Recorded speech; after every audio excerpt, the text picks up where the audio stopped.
Hey everybody, and welcome back to Branded by Amazing. This is episode number 4, and today we're going to talk about getting legitimate reviews for your products on Amazon faster than your competitors. This is Matt Clark. I've been a full-time e-commerce entrepreneur since about 2009. This is Mike McClary, and I've been selling online now since 2013.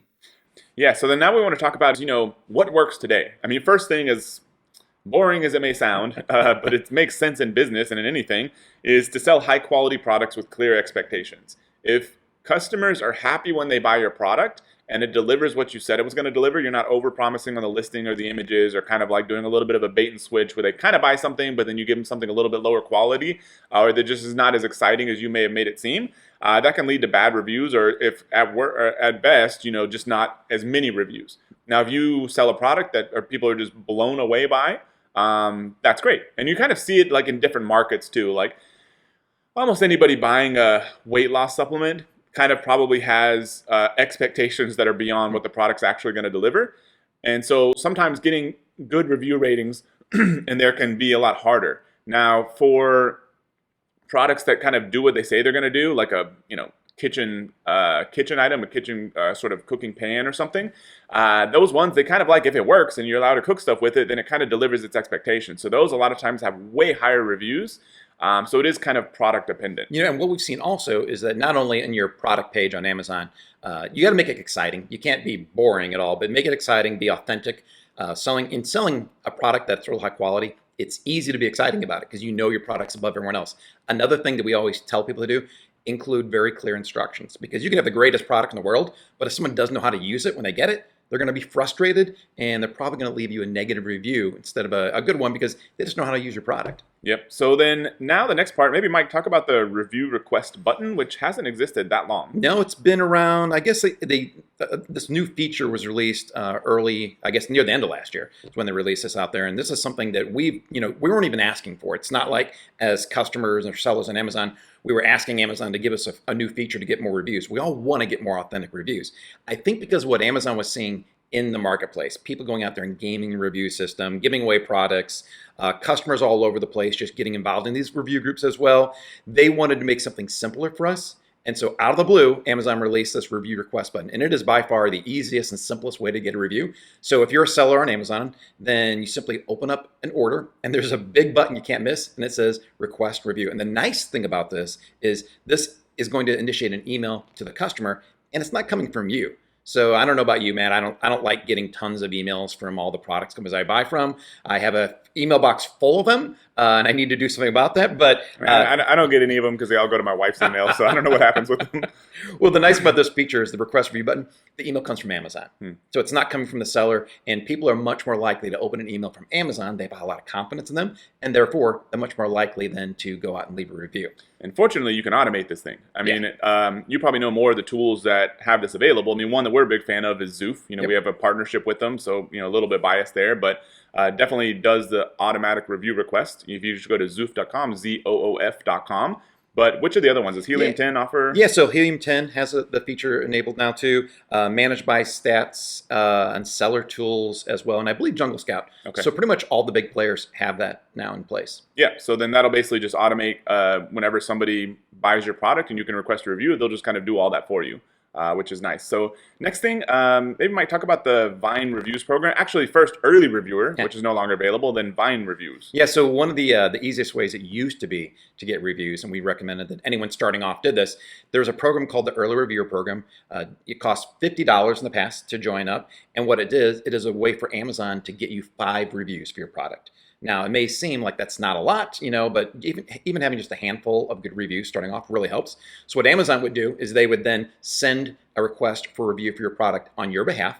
And they did the one thing that they told us we weren't allowed to do. They incentivized people to give a review. They said, if you leave a review, we'll give you $1 off your next order. Now, admittedly, this program didn't work as great as we had hoped it would because it was pretty slow. You still had to get the sales in order to get the reviews, but at least it was one way to go out there and get about 5 reviews. It didn't work out the way it was for Amazon nor for sellers, again, because it was really slow. And so Amazon decided to deprecate that program last month.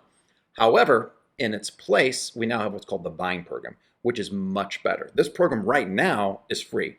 used to be that you would pay $1,000 to $2,000 in order to get a Vine review. And first, a Vine review is a review that comes from some of Amazon's very top customers and reviewers. So they have a group, it's an exclusive community of customers who enjoy buying products and then leaving very detailed, thorough reviews. They're called Vine reviewers. And Amazon has this group that they know customers trust because they're going out there and telling all the details of their products. What Amazon does then is allow you to send up to 30 of your products for free to one of these or to several of these Vine reviewers in the hopes of them reviewing your product and giving you an honest review on Amazon. Now, I'm a part of the vendor program, and so the vendors we had this available to us many years back, but we had to pay a couple $1,000s for it. It's well worth it, to get 30 reviews from really high quality reviewers that people trust. They lift images, sometimes even put a video up on there. But now, for most sellers, you get up to 5 products that you can use in the Amazon Vine program. All you need to do is go inside of the advertising menu and you'll see Vine reviews there. Sign up for it, and then that'll allow you to get these reviewers reviewing it. One catch: you have to be brand registered. Now, again, brand registry used to be more difficult in the past because you had to have a trademark, and that can take a year or two to get. Now, with Amazon's IP Accelerator program, you can get a brand registry within a few weeks because they don't have to have you have the trademark approved. It just has to be applied for. And I believe you don't have to go through IP Accelerator anymore. If you go to any old trademark site, apply for a trademark, go into Amazon and tell them the trademark, the application ID, they will approve you for brand registry now in a few weeks. So if you're going out there, you're serious about your brand or business, it makes sense now to consider getting a trademark so you can get brand registry, so you can get up to 30 Vine reviews. Can you do the Vine reviews for any product you've been selling for any amount of time, or only new products? Nope, any product that you have out there. Okay. Yeah, cool. So then next part is package inserts. So there's a lot to package inserts and how you use them. And so, by the way, we're kind of going in order of probably safest to more aggressive. In some cases, some stuff you won't want to do, and we'll kind of highlight that in a second.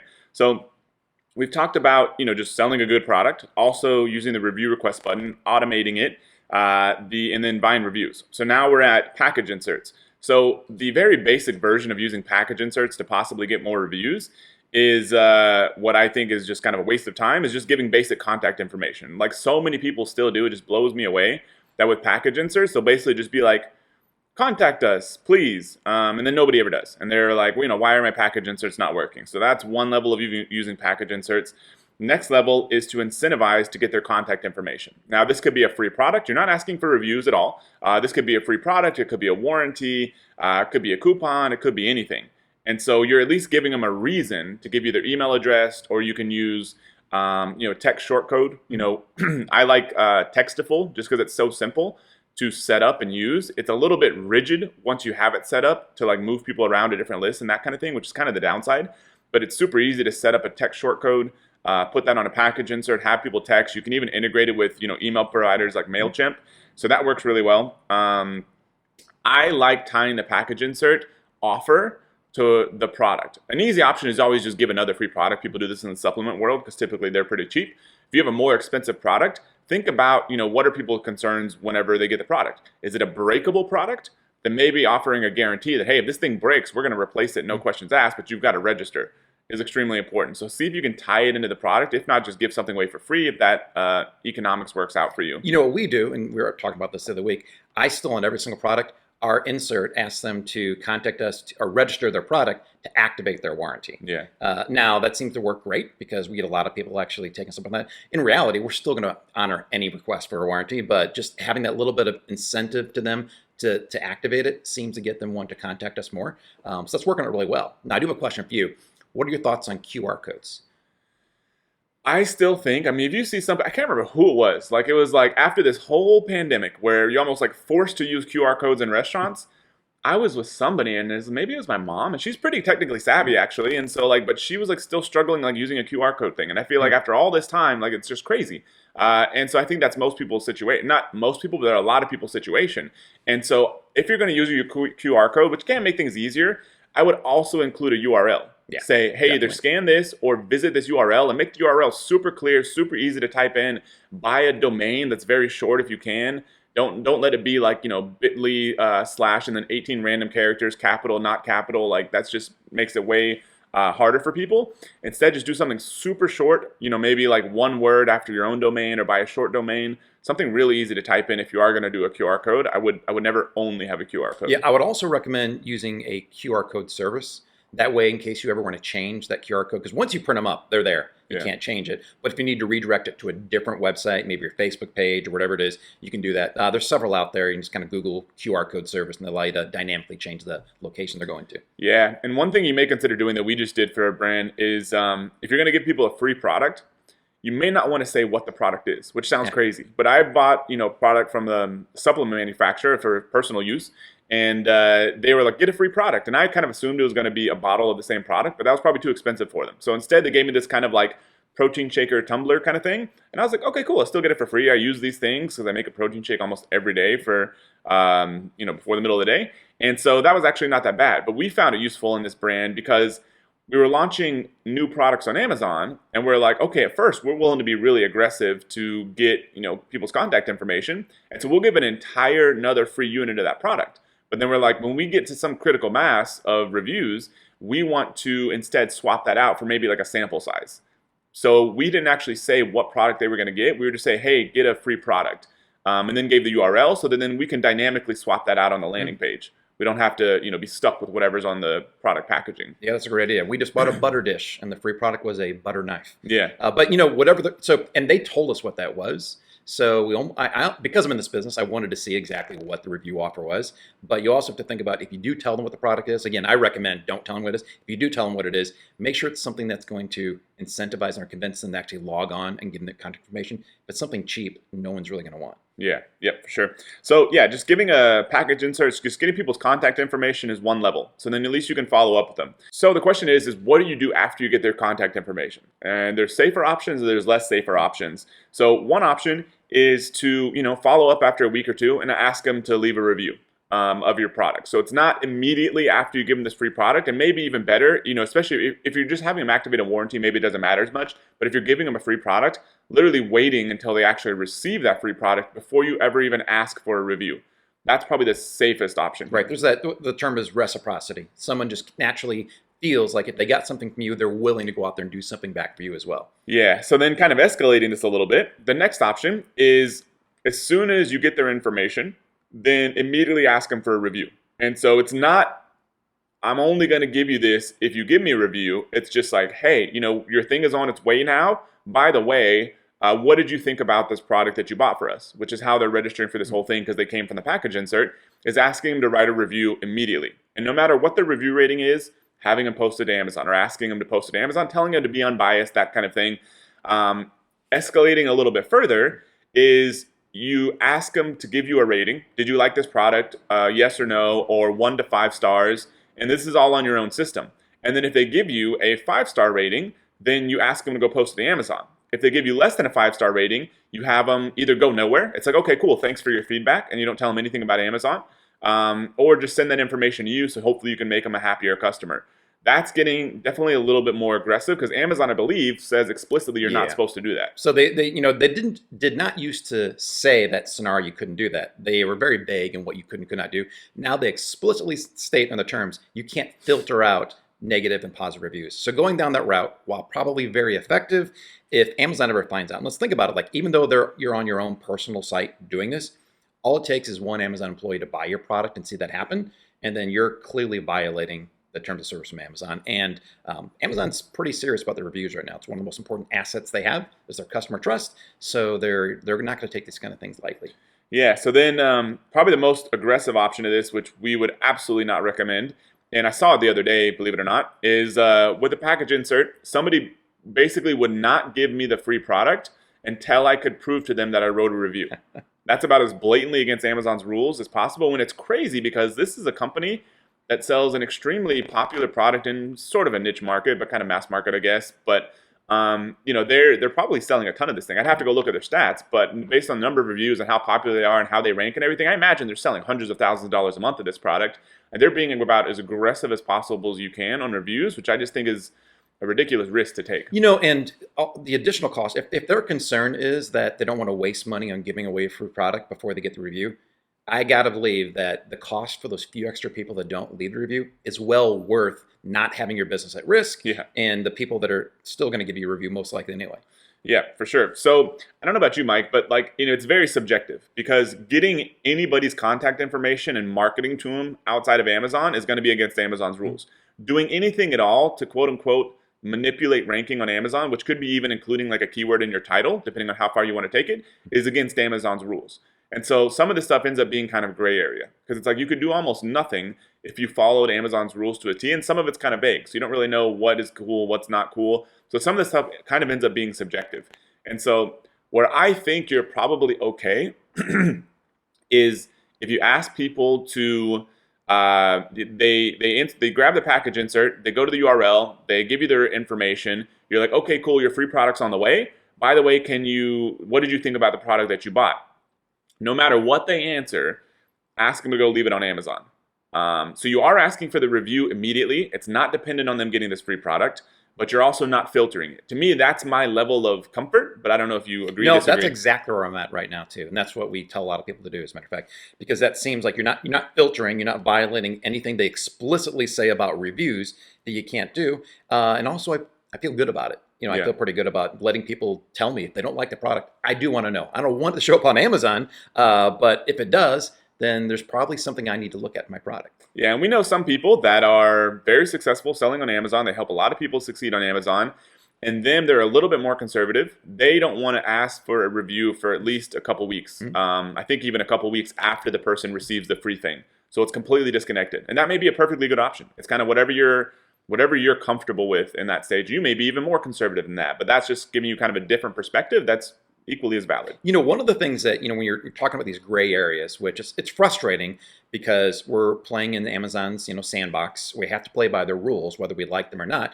I like to think of myself as a big company. What would the Apples be doing? What would Google be doing selling their phones? If they're doing something, I think that it's probably something that I want to be doing. I can tell you that Apple's not gaming their reviews. Google's not gaming their reviews. They're asking people for reviews. They're also, they're not afraid to get people's contact information because you have to register and give them the email and stuff like that in order to register your device and get warranties. So that's why I don't feel bad doing it either. And I think those are good models to follow. Yep. Now there is a strategy that kind of goes beyond your basic package inserts. And Mike has gotten some of these too, and I have recently. Is a while after purchasing the product, I get some random postcard in the mail to my mailing address where I order Amazon stuff. And then it's basically doing the same thing. Hey, get this free product. And then you go enter your information there and they're basically asking for your review. The part that we're not 100% sure on is like, how do they actually get your mailing address? Because Amazon has locked that down a ton. Now, back in the day, there used to be some, it was directly available on Amazon. And then you had to use some software tools and you could get that information. And then so it's like, maybe there's a technique using a little bit sneakier of a software tool that Amazon hasn't completely shut down yet is a possible option. There's also a chance that these people like built these databases or there are other databases out there that can tie the Amazon customer ID to like a physical mailing address is another option. I think how a lot of these companies were getting that data, even after Amazon shut down the APIs, was the sales tax exemption. So in order for sellers to calculate sales tax when they were responsible for it, they had to have the address. Because you needed more than just the state, because sometimes there's a local tax and like that. So these other services were able to get sales tax information. And now that Amazon's taking over sales tax for, I believe, like 47 out of 50 states, that's even shut down right now. But you're right. I believe they built up this database of all these customers. They have all their addresses, and you can probably back into it somehow. I don't know of any that are specifically doing that right now that you can go and get, but clearly you got a postcard. I've gotten at least 2 in the past year as well. So someone's providing that service. Yep. So last thing we wanted to touch on is, whenever somebody does a package insert, where do you send them? And so there's kind of 2 options that are kind of the major ones people seem to use, at least successfully. One is using basically a website that there's probably other tools to do this, but the one that I'm most familiar with is called getreviews.ai. It's basically just a tool that auto-generates these little mobile optimized landing pages and then is able to verify people's Amazon order IDs because it hooks up to your Amazon Seller Central account. So you can have somebody that opens a package insert, you can enter your information, your Amazon order ID, it'll verify it's a real Amazon order ID so you can decide whether or not to give them the free product. And then, basically you can set up this whole thing where you're asking for reviews or posting on Amazon. That's what this whole tool does. Another option is to use ManyChat, which is a messenger bot software that goes through Facebook Messenger. And so I am a much bigger fan of the getreviews.ai approach. I think it's way simpler. I don't even like using Facebook or Messenger personally, so maybe that's the bias. And I've seen some of these mini chat flows, and they look insane. They'll be like 700 messages long and all these branches and trees. Now, some people are kind of like using templates, I guess, to preload those things, so it's not like they're custom writing all that thing. But Mike, what is your preference? Yeah, so for most of our products, though, we send them to a website because we're registering for a warranty. But when we're doing new launches for the first order or two, we will send them to a ManyChat flow. And here's what I like about ManyChat. You're having a conversation with someone, or at least that's what ManyChat is intended to do. It makes your customer feel like they're actually having a chat with someone, a real human, in order to either get something for you or from you, or just give you information about the product. It's very intuitive. I think if you're selling to people who are using Facebook and chatting using Messenger, then it's very intuitive and you won't have any problems. And it works really, really well. Now, you're right. Like, I could never build a ManyChat flow myself. What I've done is I've actually got some templates. Seller Tools is one of the big tools out there that has a lot of these pre-built ManyChat flows out there already. Which should just be seller.tools, right? Right. That's how you get to it. That's their website. Yeah.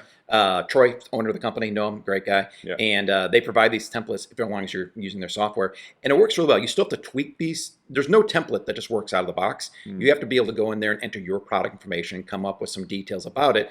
But then, if you're a little tech savvy, you should be able to make them work. So the nice thing, again, having a conversation, if you have a younger, hipper group, maybe of people that are used to doing that, then it might be a good option as well. Yeah, and another option which people don't use for a good reason, you could almost set up the same bot kind of flows using a text message bot. But the problem is it's probably going to get real expensive real fast because you almost have to pay for every text message you send using a software. So one of those two options is probably the best. So that pretty much wraps up our content today on getting Amazon reviews. Hopefully you've got some good information. In general, do the safe things, high quality products, review request button, Vine reviews, some sort of package inserts I think is almost essential. So you can grab people's contact information, you can market to them, you can build a customer list so you're not just helping build Amazon's business only. And then it's kind of up to you how far you take it after you get their information. Do you ask for a review immediately? Do you wait a little bit? Do you give them a free product? Do you give them a warranty? Things you can test out, different options there, but we think doing something with package inserts is pretty much essential for everybody who sells on Amazon today. Yep, and just keep in mind too that whatever you put in your first order, you can always change it. If you don't like the way you're trying it, you want to change your review flow, you can change that your second, third, fifth order. You're not stuck with life with it. Yep, so if you have any questions for us about anything Amazon, e-commerce, brand building related, we would love to hear from you. Also, if you have any cool review strategies that we didn't talk about that you think are working or safe or whatever it is, we'll check them out. Go to amazing.com/branded, BRANDED. Fill out the little form there. Give us your question or comment. We would love to hear from you. And can't wait to have you on the next episode.